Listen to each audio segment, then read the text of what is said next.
Hotep, hotep, hotep, hotep. Makele, damakele, famakele, jokele, sirakele, sokele. Kanya joli, kanya saba, kakelendi sama, kakelendi duma, kakelendi ampemba sono meja satoma, oluka menadola, kola seo serola. Nyam fenjugu, nyam fenjuma, dembe afanodo, fabe fanaye afanodo. Siratemina, ambemba molo maunola, ambemba sinielaw. Ambemba mungu ko kanyuma ke kanyuma fo kajumantu ambemba mungu ko mo yaay dafa nyonya de ambemba mungu ko ibe wa mo rebe ambemba mungu ko bulo ko ni kelente beleta ambemba mungu ko no kulu jele be bifo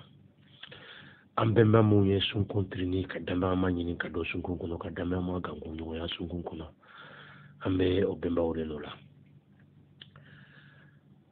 ka kuri ka mo fo kakwe la merikelaw fo kakwe la jesinikelaw fo kan kala ne ñogon bela jele fo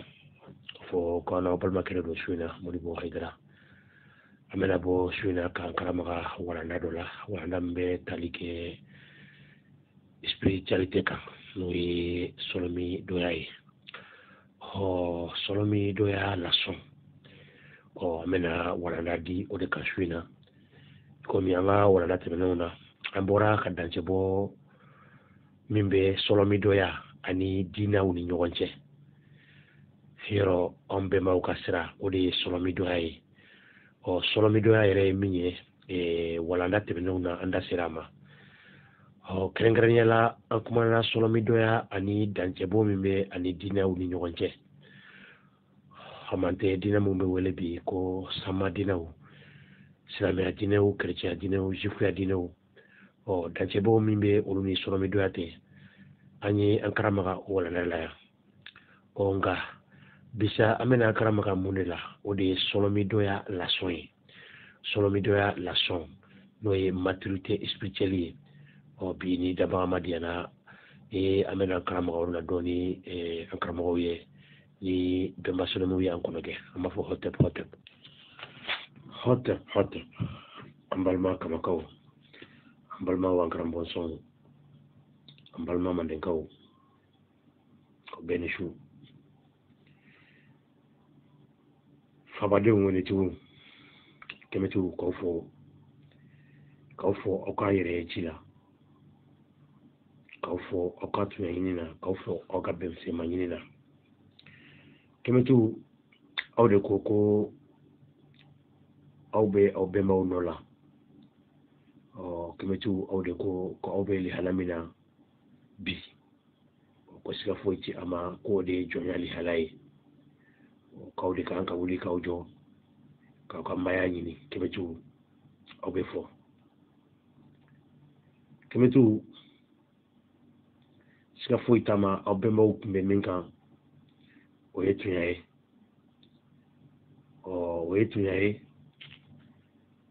awbe maw kumbe mariko solome doya minkan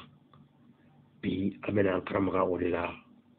ni oye solomi doya la soye ho awbe maw de sun kontrini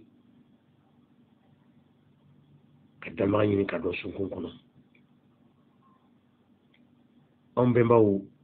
ulu uyere jeni kono ya ulu uyere laje kasan laje kadugu laje o kanyarama ya laje o kanima ulaje kaninta laje katama sena laje ka fofo na laje ka pankamana laje o kalimba ulaje ka konke ulaje ka yiru ulaje ka fembe laje o kaye ka foko sika foite ama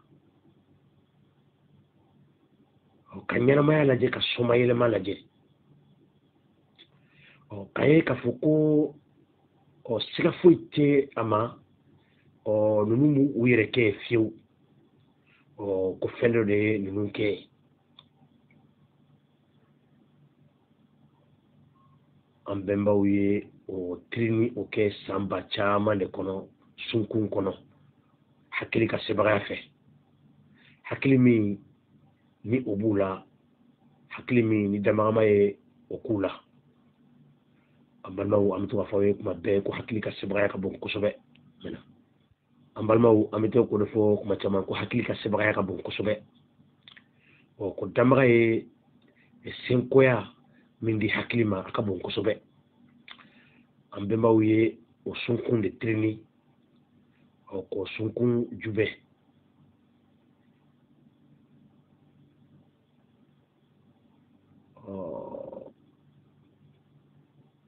ka mun de sɔrɔ o la ka kɔfili jumɛn de sɔrɔ o sunkun jubɛli la ka damagama bila ɲɔgɔnmaya sira sindi olu ye bila ɲɔgɔnma sira min sindi u ni damagama ni ɲɔgɔn cɛ o de bɛ wele ko sɔnɔmi lɔndɔya fɔ cogoya wɛrɛ la sɔnɔmi dɔya n'o ye spiritualité ye olu kɛlen kɔfɛ ka dɔn ko olu m'u yɛrɛ kɛ fiyewu ko damagama dɔ de ye olu kɛ ye olu ye o mari de wele ko Amon an bɛnba kabakaw Amon o de kɔrɔ ko mari dogolen o Amori matara sira an bɛnbaw ye o sira min sindi o sira in de bɛ wele ko sɔnɔmi dɔya bi an bɛna kuma sɔnɔmi dɔya lasɔn de kan ne ko sɔnɔmi dɔya la o ye mɔgɔ jumɛn de ye mɔgɔ jumɛn de bɛ wele ko sɔnɔmi dɔya la bi karamɔgɔ an bɛna karamaga o la dɔɔni ko an balimaw u bɛ ɲininkali kɛ kuma dɔw la ko anw bɛ a fɔ k'u k'u bolo bɔ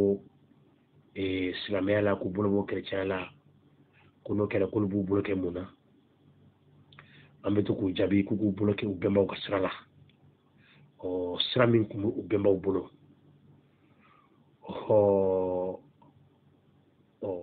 o bɛɛ kɔfɛ karamɔgɔw u bɛ ɲininkaliw tɛnku an na tuguni ko olu bɛnbaw tun bɛ sira jumɛn de kan an b'a fɔ ko sira foyi tɛ a ma ko mɔgɔ i ti foyi kɛ a lɔnbaliya kɔ mɔgɔ n'a ma ɲɛ i bɛ fɛn o fɛn kɛ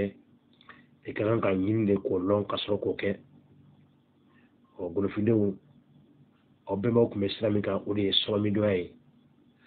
nɔgɔ mɔgɔ jumɛn de ye sɔnɔmi dɔyala ye sira foyi tɛ a ma aw bɛ n'o walala sɔrɔ su in na ni damagama diyana ko mɔgɔ i tɛgɛ foyi ye i yɛrɛ kɔ ayi mɔgɔ tɛgɛ foyi ye a yɛrɛ kɔ mɔgɔ an bɛnbaw de ko jirikuru mɛnna ji la cogo o cogo a tɛ kɛ banba ye anw mɛnna ni wali jinɛ ninnu na cogo o cogo a tɛ kɛ an ta ye an mɛnna kerecɛnya la an mɛnna silamɛya la an mɛnna zifuya la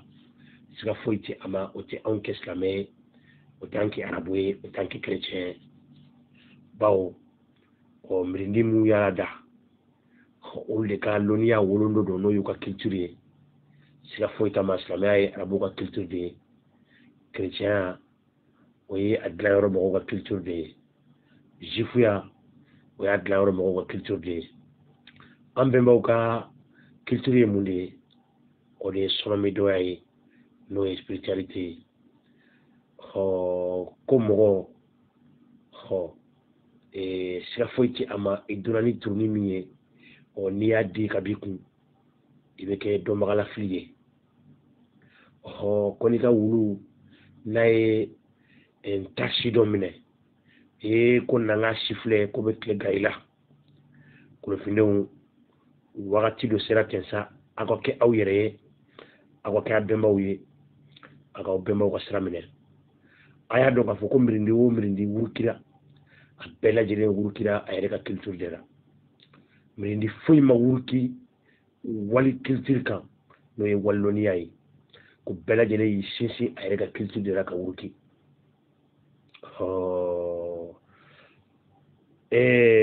golofindenw ne ko mun de ye anw sɔrɔ ni anw bɔra anw ka sira kan k'an bolo kɛ wali siraw la bi fo bi anw de b'a ye ko olu ka siraw olu ye an ka sira ye an b'a fɔ ko binkali de ye o turu ye ko nka ko bana sidɔnbaliya o de ka jugu ni bana sidɔnna ka ban a fura kan ka sɔrɔ anw golofidenw anw ka bana si dɔnna anw ka bana si ye bɔn sugu la o de ye an ka bana ye ka bɔ an sugu la ka ɲɛbɔ wali sugu fɛ olu tɛna anw kɛ walimɔgɔw ye koyi ayi an bɛnbaw de ko ko ni mɔgɔ bɔra i sugu la ko siga foyi t'a ma i bɛ kɛ kɔnɔ tɛ wara tɛ ye golofinden bilama ye kɔnɔ tɛ wara tɛ de ye an tɛ tubabu ye an tɛ arabu ye wa golofiya yɛrɛ fana dɔnniya siga foyi t'a ma o taara k'an fanba to n'i y'a ye mɔgɔw bɛ a yɛrɛ ɲininka ko o la jumɛn de ye anw ta ye aw kan k'an bolo bɔ kerecɛnya la k'an bolo bɔ silamɛya la k'an k'an bolo kɛ mun de la sisan i b'a dɔn n'i ye mɔgɔ ye k'a yɛrɛ ɲininka a yɛrɛ ka ko la i b'a dɔn o kɔni kɛra kojugu ye sa golofinden bilama de ye o ye de ko k'a bolo bɔ silamɛya ni kerecɛnya la a b'a i ɲininka tuguni ko tora ale k'a bolo kɛ mun de la aw t'a dɔn a kɛra anw bolo lebu ye aw t'a dɔn a kɛra anw bolo kumajigi ye nka kɛmɛtiw aw nalen kɔfɛ fabadenw aw nalen kɔfɛ bɛnba solomiw ka kɔnɔjɛni kɔfɛ siga foyi t'a ma sira bɛ sɔrɔ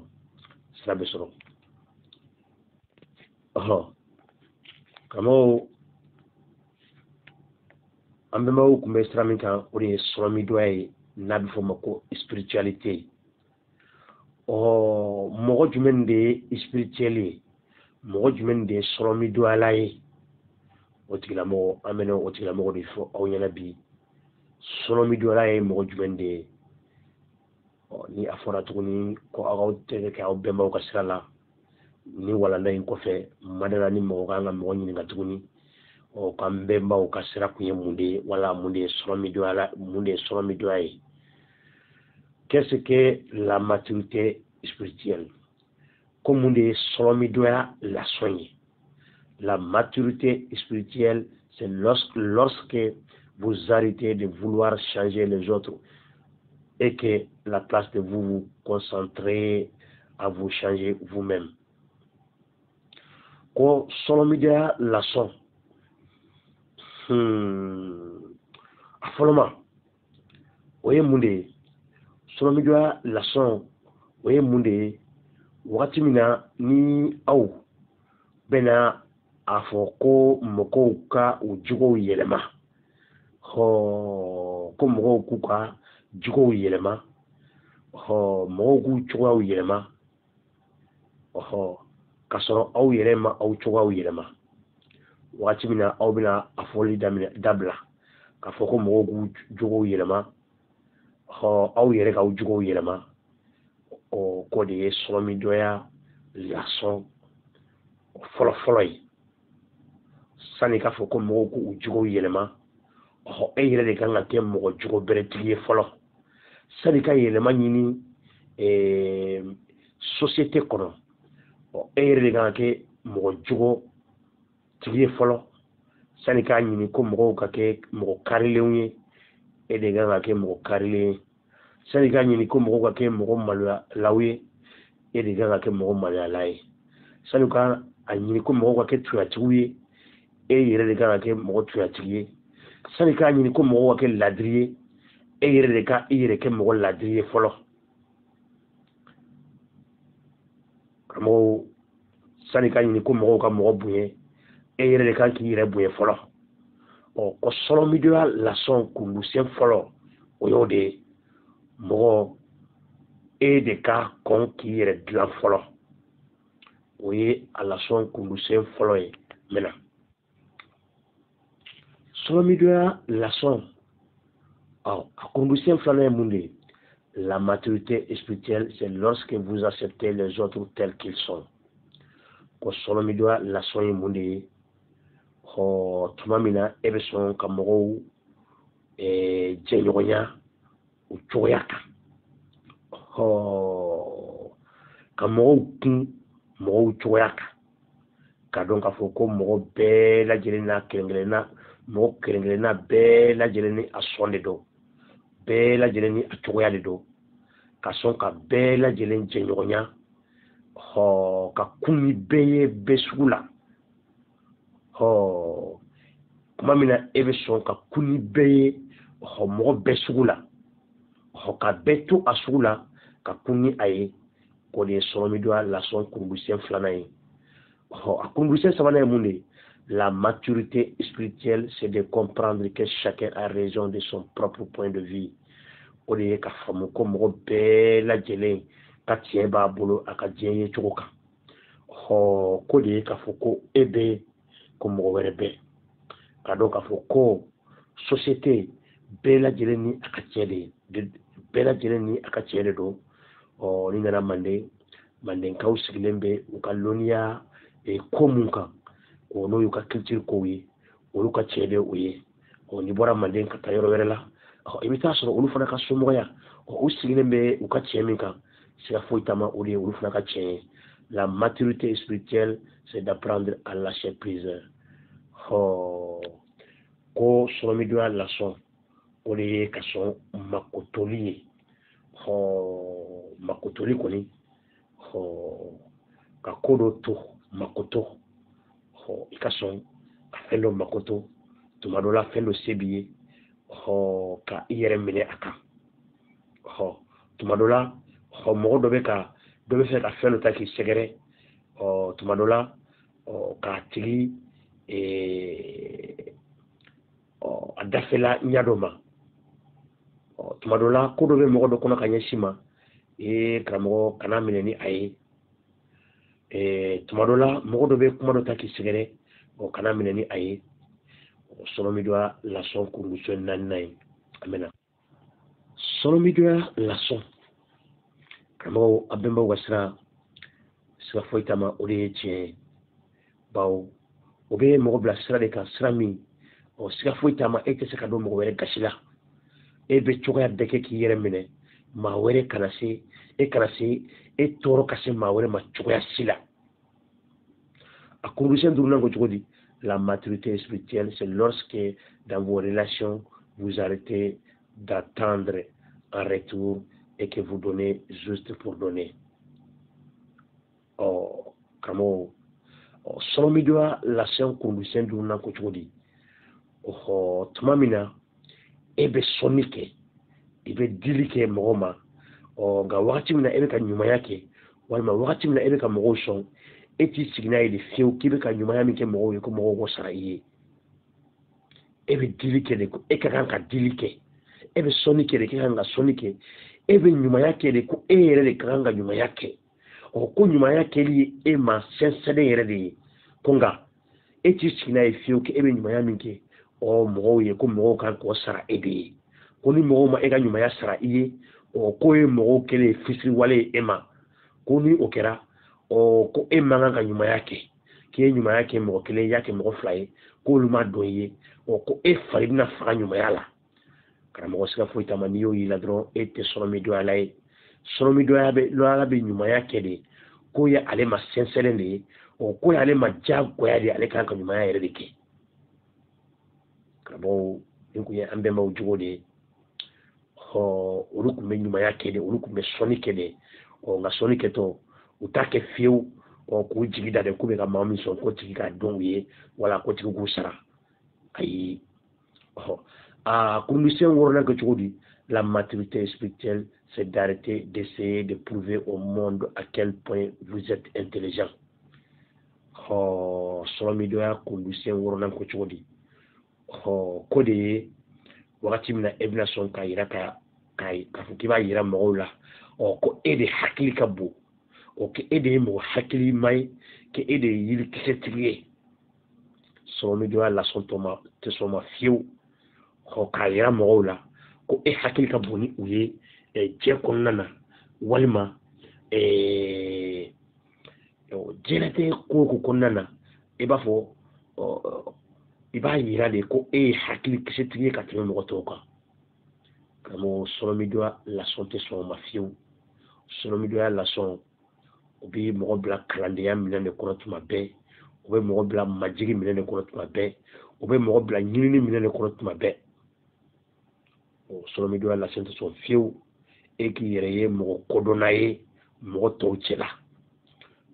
sɔrɔmidoya lasɔn bɛ walanda min di mɔgɔ ma o de ye k'a dɔn toujours ko de ye mɔgɔ min ni hakili ko ja b'a la ni lɔnni ko ja b'a la ni a b'a yɛrɛ ye mɔgɔw duguma mɔgɔ ye lɔnni kaman kɔnɔ mɔgɔya kaman kɔnɔ hakili kaman kɔnɔ o de ye sɔrɔmidoya lasɔn bi mɔgɔ min na a kundisen wɔɔrɔnan ye sɔrɔmidoya lasɔn kundisen wolonfilanan ko cogo di la maturité spirituelle c'est lorsque vous ne cherchez plus l'approbation des autres sɔrɔmidoya lasɔn kundisen wolonfilanan kɔ de ye ko wagati min na aw tɛ ɲinini kɛ k'a fɔ k'aw bɛ mɔgɔw kɔrɔbɔ ayi aw ti mɔgɔw ka kɔrɔbɔli kɔnɔ fiyewu k'a sigi karisa bɛna mun de fɔ karisa bɛna mun de kɛ karisa kun kan ka mun de kɛ n'a ma kɛ sɔrɔmidoya lasɔn tɛ sɔn ma fiyewu b'i ka kɛta de kɛ wa i kana mɔgɔ bisigi kana kɔnɔ de fiyewu ko mɔgɔw de ka kɔn k'e fɔ ka sɔrɔ k'u fɔ kana sɔn de fiyewu k'a fɔ ko mɔgɔw de ka kan ka sɔn k'e ka sɔrɔ k'u sɔn kana sɔn de fiyewu ko mɔgɔw de ka kan ka bonya k'e ka sɔrɔ k'u bonya sɔrɔmidoya lasɔn tɛ sɔn ma fiyewu sɔrɔmidoya lasɔn de ka kɛ fɔlɔma ye toujours ka mɔgɔw fɔ de ka kɛ fɔlɔma ye ka mɔgɔw bonya de ka kɛ fɔlɔma ye ka mɔgɔw kanu de ka kɛ fɔlɔma ye ka mɔgɔw bɛrɛbɛrɛ de ka kɛ fɔlɔma ye k'i majigi mɔgɔw kɔrɔ nka kana fɔ de ko ni mɔgɔ min ma bonya t'o bonya ni mɔgɔ min ma majigi kɔrɔ t'i majigi o kɔrɔ ni mɔgɔ min ma a kɔnɔ jɛya i ye i ti kɔnɔ jɛya o ye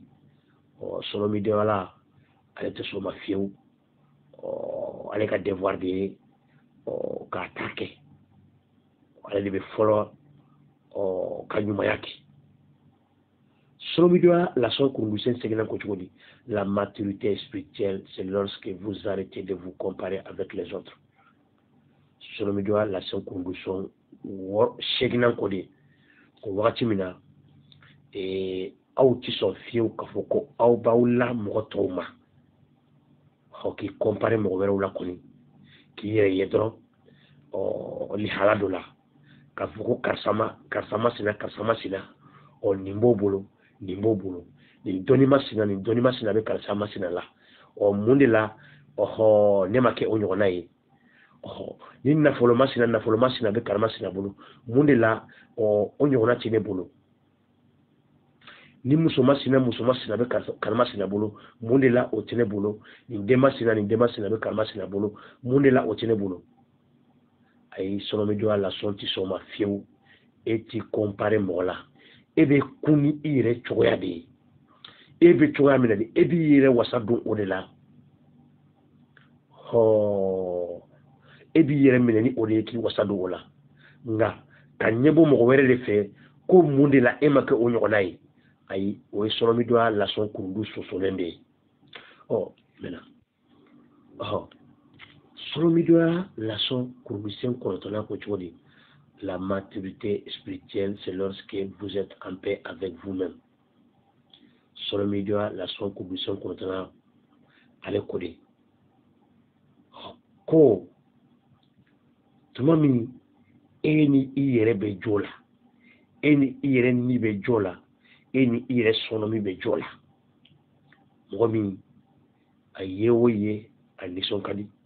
mɔgɔ min a kɔnɔ jɛlen don mɔgɔ min a ye o ye a bɛ yɛlɛ mɔgɔw fɛ mɔgɔ min a ye o ye a bɛ mɔgɔw bɛrɛbɛrɛ mɔgɔ min a ye o ye a ka tɔɔrɔ tɛ bɔ ale yɔrɔ la fiyewu ka ɲɛsin mɔgɔya ma mɔgɔ min ka tɔɔrɔ tɛ bɔ a fan fɛ tuma si ka ɲɛsin ɲɛnamaya ma o tigi de ye sɔrɔmidoyala ye sɔrɔmidoyala ye mɔgɔ de ye mɔgɔ min bɛ bɛɛ lajɛlen lasɛnɛ ni jo ye n'o ye hɔtɛpu ye n'o ye bɛɛ ye n'ale bɛ bɛɛ lajɛlen bisiki ni jɔmɔgɔ ye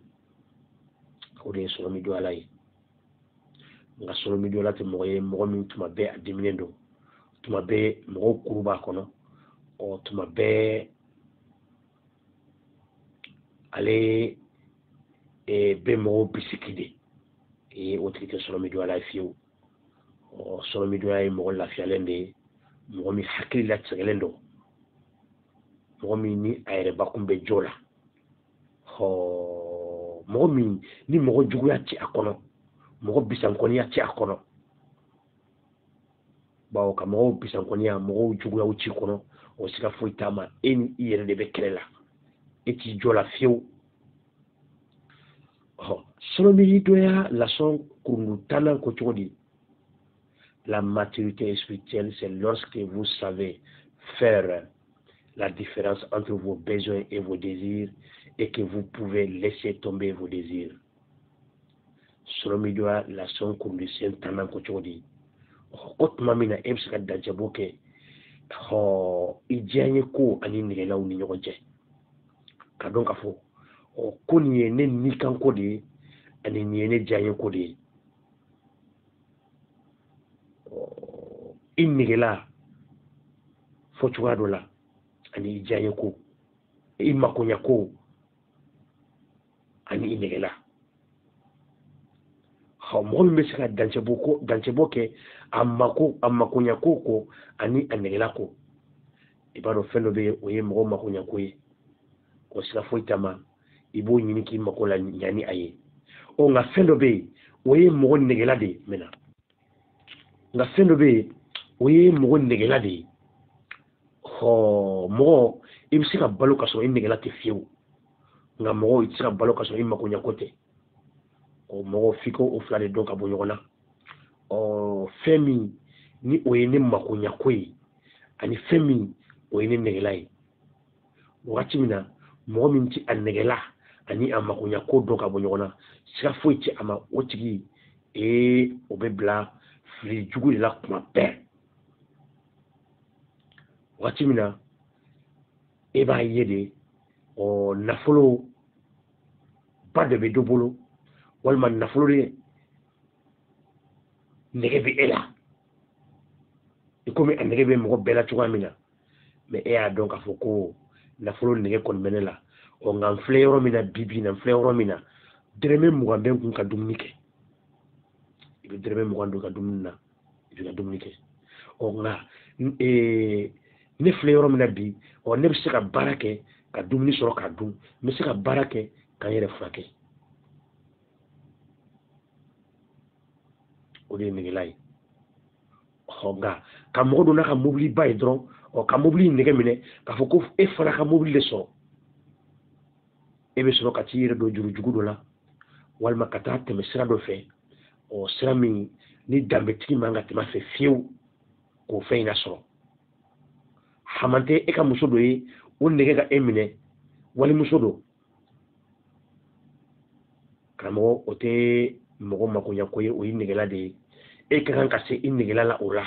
e ka kan k'a dɔn ko non nin tɛ ne makoɲɛ ko ye fiyewu nin ye ne nɛgɛla de ye ne ka kan ka nin to yen ne ka kan ka n minɛ n nɛgɛ minɛ sɔrɔmi don ala ye mɔgɔ de ye mɔgɔ min ye mɔgɔ jogo bɛrɛtigi ye mɔgɔ min ye mɔgɔ jogotigi ye kɔni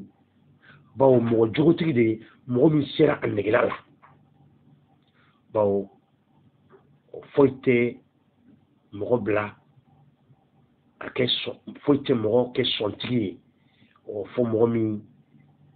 bɛ a nɛgɛla a n'a makoɲɛ dɔn ka bɔ ɲɔgɔn na o de bɛ mɔgɔ kɛ sɔntigi ye kɔni sɔn o y'o de ye bawo e t'i nɛgɛla ani makoɲɛ dɔn ka bɔ ɲɔgɔn na cogoya si la ni fɛn o fɛn ka di e ye dɔrɔn e bolo e ka kan k'o de sɔrɔ e b'o sɔrɔ sira o sira fɛ sa e b'o de ɲini i b'a fɔ k'i b'o lasɔrɔ o sira fɛ o de bɛ kɛ sɔn ye o de bɛ kɛ benkannikɛla ye o de bɛ kɛ jalɔ ye an b'a fɔ ko an bɛnbaw kun ye jogo bɛrɛtigiw de ye o kun sigilen tɛ gansan o kun sigilen bɛ min kan o de ye sɔrɔmidonya ye sɔrɔmidonya bɛ mɔgɔ jogo don dɛ Solomidoya la son kurumisien taneklena. La maturité spirituelle, c'est lorsque votre bonheur ne dépend plus des choses matérielles. Ko solomidoya la son. Ko de tumamina e ka nisondia e ka kunayre hamante e ka daha e o dolente e so o nafolo la fiu ho wala sa e ka ire ki e mo nisondie ho fu warle ki e posikono wala sa e ka e miso ga se ka dia fu e ka ede e negela usoro negela mafeun olu bela jelen dafalen be e bolo ni o fendo e jedro ho e malafia solomidoya ti so o mafiu solomidoya e mogode mogomi ni ale sika foiti ama aka bonheur aka herer glonente so nafolo la fiu aka herer glonente warla aka herer glonente moblila aka herer glonente sunyumana aka herer glonente finima unila aka herer glonente bumbu matériel mako sila aka herer glonente munila moya nyuma kenya kunyerla fika ku iyerla dika iwasando iyerla ibe chwamina wala sa eka ke solomidoya lai yere be chwamina de imana ke chwa de e kan nisondiani ire o chwayai o de solomidoya ai ma solomidoya la te mo fiu mo mu nyebe bo mo fe mo mu nyebe bo fe solomidoya la to mo ye kamo amafo tuma be ambe to kan defo ko dina unana ambe mbauka takasira mi copier ata bama yelema ufe kaso kana nai amfe an choya werla kana ando sungani ai o sika foiti ama ko kemetu wulle ko fe kwambe ko bla umine kono ama foko dina hamante afo fefe mandiko samaleraw unira ni samanamu unira ni dina muye uyire ka fola ko mo yala nyako halna yaso ni mami inyejo wa leraw la ka kalan sa foitama ite mo ya nyako foi soro uka o leraw kono nga wati mi ni mo mi ambemba ujugo laje ko ambemba uka karanfon laje ambemba uka sigu laje o sika foita mai ba yede ambemba ugo minfo ani olu yere li hala o bebe nyoma jegu oluka fota ani oluka keta olu bebe nyoma jegu o wakati kele ba ye dina mo ka keta ani dina mo ka fota olu te be nyoma fiu amo mi dance bobe ambe mo ka sra ani dina ni nyonche o yode dina mo ka keta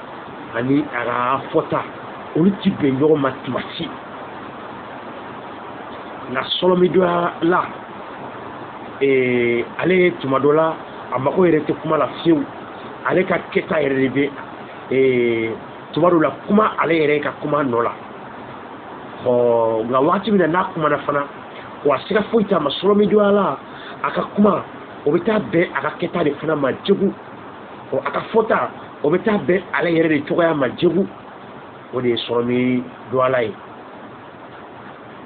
nga dinamo ti oyede dinamo ka keta ani aka fota ka janyona e komi jere jana ani baji kamo nasira ya amedaya ka foko karande kuma udo futunti kacha ambe kemetufo k'aw fɔ aw ka yɛrɛɲɛci la k'aw fɔ aw ka fabadenya la k'aw fɔ aw ka wɛrɛtigiya la k'a fɔ ko aw de bɛ aw bɛnbaw nɔ la k'a fɔ k'aw de ko ko siga foyi tɛ a ma ko mɔgɔ tɛ kɛ foyi ye a yɛrɛ kɔ kɛmɛtigiw aw de ko ya o ya ko yɛrɛya de ɲɔgɔn tɛ kɛmɛtigiw aw de ko so dɔn yiri dɔn ko ji dɔn ko yɛrɛ dɔn de ɲɔgɔn tɛ kɛmɛtigiw aw de ko mɔgɔ donna ni turunin min ye ko n'i y'a di ka b'i kun k'i bɛ kɛ dɔnbagalafili ye kɛmɛtigiw aw de ko jirikuru mɛnna ji la cogo o cogo a tɛ kɛ bama ye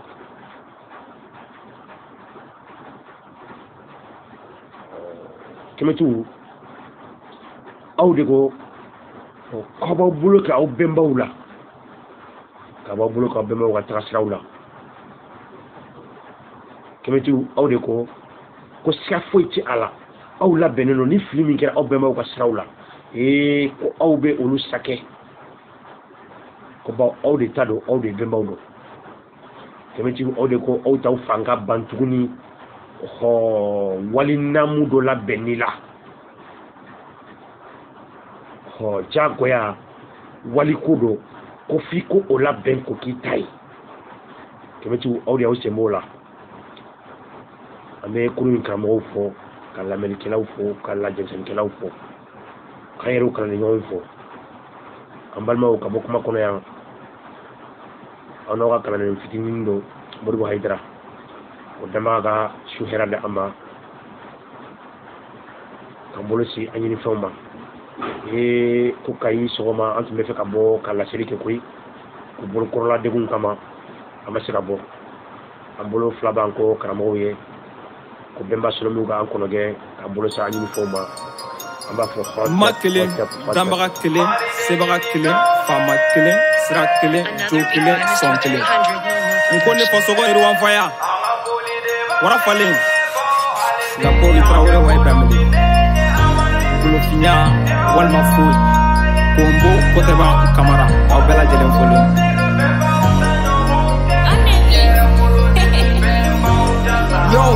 ko de wulila a tɛ dabila dɛ fo ko ka bɔ a la Golofinɛ ni ba ka dusu de tɛ e la Golofinya la gosi ba ka danga wulila e la tubabu arabu nunu si tɛ an ka kow la dadɔnbali yɛrɛ de bɛ nunu tanu an ka kow la yan fɛn jugu yan fɛn ɲuman alu hakɛ to yan kojugu yan ko ɲuman alu hakɛ to ne tun filila n yɛrɛ ma bɛnba sɔrɔ min ka mako to ni danga wulila sisɛ ko a bɛ muru jago o de la ne tun bɛ ka wali bɛnbaw bato fili man jugu tɛ segin kɔ o de ka jugu bɛnba sɔrɔ min ka mako to n ta ɲɔgɔn na kɛ tugun mari de ye nin k'anw ye ni ne ka kan ni anw ye an ka foli de b'a ye bawo ale de ye anw kɛ Golofin den ye an ma i ni cɛ ya yɛrɛ yɛrɛ ɲɔgɔn tɛ bɔnɛ ma wolo se ka bɛnbaw ta ɲɔgɔn kɛ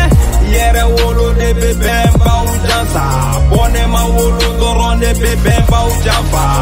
waliko o de ye an bɛɛ labɔ an ka so a tuma sera Golofin na an ka seki so fasu ni blonda an ka seki o ma so walasa hɛrɛ ka se ka na an ka so samanamu an ka olu labɔ an ka so nɔ tɛ an ba si kɛ an tɛ hɛrɛ ye an ka so n dalen b'a la bawo a siga tɛ ne la samanamu Golofin ka hɛrɛ t'a la a kuma tiɲɛ filɛ kana to ka tiɲɛ kɛlɛ Golofin tɛ i ɲɛ yɛlɛ an ka to ka tiɲɛ minɛ toɲa baden fɛn tɛ fo k'a fɔ walikolandiya o de ye an to kɔ bɛnba gwere an ye olu bɛɛ lafili an kɔ o de kɛra turu ye k'an ka kow bɛɛ lanɔgɔ mari de ye nin k'anw ye ni ne ka kan ni anw ye an ka foli de b'a ye